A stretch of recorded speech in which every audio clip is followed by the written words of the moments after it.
It's Friday afternoon, but it's not the end of the week. For Muslims, today is Jummah. The Muslims, we have Friday, which is called Jum'ah prayer, which is called Yawm al-Jum'ah, the day of Jum'ah, which is the day of the congregational prayer. Mustafa Abu Jaderi comes here every Friday as part of his prayer routine. For him, religion comes ahead of all else. It's a lot of pressure, but I guess when you keep your sights on what's important and what your goals are, then it sort of puts things into perspective. The Muslim religion can be strict. Muslims are expected not to drink and not to date before marriage. This makes his life much different than his non-Muslim friends, and at times it is easy to feel alone. I feel like I'm missing out, but once I actually think about, which is hard to do, think about why I'm doing this and what I'm actually doing, then sort of puts your mind at ease and makes you not feel so lonely. But you do feel lonely. Muslims say Islam values peace, but violent radicals are questioning that. According to a New York Times poll, around 20% of Americans say they have negative feelings towards Muslims because of September 11th. Now, some members of Congress want to get involved.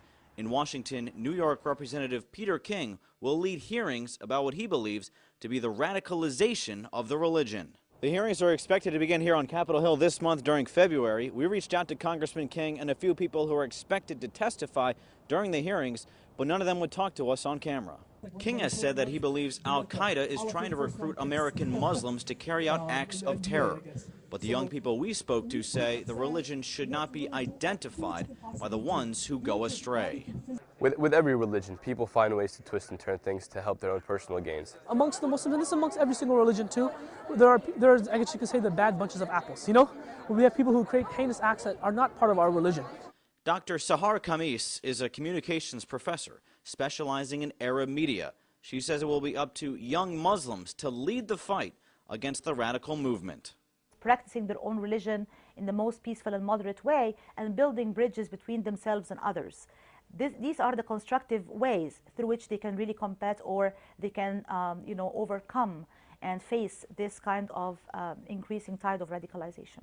For Mustafa, building those bridges has led to stronger friendships with people of other faiths. If anything, it's made them stronger. I know, like, from back home, my non-Muslim friends really respect and admire what I do. And here on this Friday, Muslims are not only praying for peace abroad, but understanding at home.